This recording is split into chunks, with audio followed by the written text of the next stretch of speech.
Assalamualaikum warahmatullahi wabarakatuh. Saya Zidane Alfarizi dari Prodi Ilmu Administrasi Negara NIM 2004-2303 dari Universitas Negeri Padang. Di sini saya akan menjelaskan tentang materi konsep dasar ekonomi. Yang pertama yaitu konsep ekonomi. Ekonomi sebagai ilmu. Menurut para ahli yaitu Adam Smith, ilmu ekonomi adalah ilmu sistematis yang mempelajari tingkah laku manusia dalam usahanya untuk mengalokasikan sumber daya yang terbatas untuk mencapai tujuan tertentu. Yang kedua, menurut Abraham Maslow, ilmu ekonomi adalah salah satu bidang pengkajian di mana ilmu ini mencoba untuk menyelesaikan masalah atas keperluan manusia melalui berbagai sumber ekonomi yang sudah ada berdasarkan kepada teori prinsip tertentu dalam suatu sistem ekonomi yang sudah dianggap efektif dan efisien. Selanjutnya ada ilmu ekonomi. Ilmu ekonomi terbagi tiga, yaitu deskriptif, teori, dan terapan. Sedangkan teori terbagi dua, yaitu ekonomi mikro dan ekonomi makro.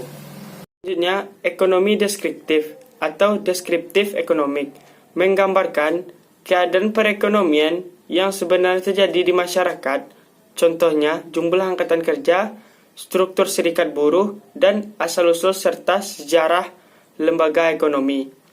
Yang kedua ada teori ekonomi atau economic theory, berusaha mengeneralisasi data-data ekonomi dan memberikan penafsiran atas data tersebut. Terbagi dua, yaitu ekonomi mikro membahas ekonomi dalam skala kecil atau perusahaan. Dalam ekonomi mikro, kesejahteraan dapat tercapai tanpa campur tangan pemerintah, yaitu menurut Adam Smith. Yang kedua ada ekonomi makro, membahas ekonomi secara nasional atau negara. Dalam ekonomi makro perlu ada campur tangan pemerintah atau Keynes. Yang ketiga ekonomi terapan atau applied economics, merupakan cabang ilmu ekonomi berdasarkan bukti empiris. Selanjutnya, perbandingan dasar pemikiran ekonomi. Ada dua, yaitu menurut klasik dan Keynes.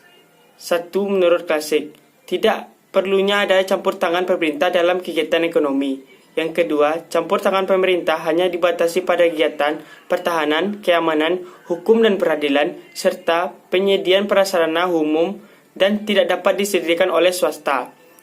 Yang kedua, menurut Keynes, satu, perlunya campur tangan pemerintah dalam kegiatan ekonomi. Yang kedua, campur tangan pemerintah bertujuan untuk mengatasi permasalahan ekonomi seperti inflasi, pertumbuhan ekonomi, pengangguran, dan lain-lain. 2. Kegiatan ekonomi, yaitu ada produksi.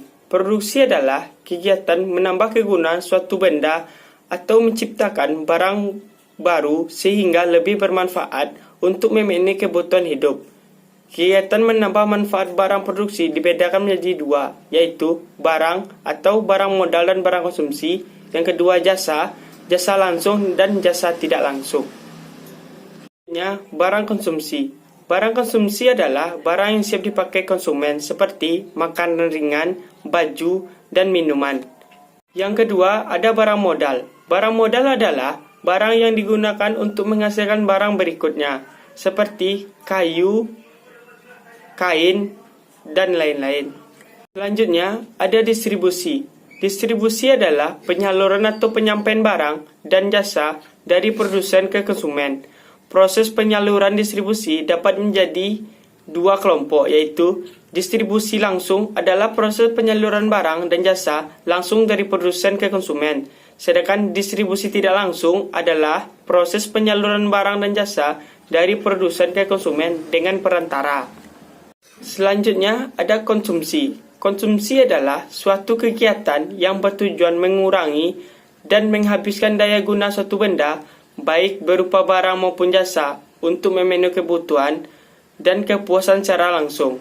Konsumsi dapat dibagi menjadi dua kelompok, yaitu konsumsi langsung adalah pengkonsumsian barang dan jasa untuk memenuhi kebutuhannya.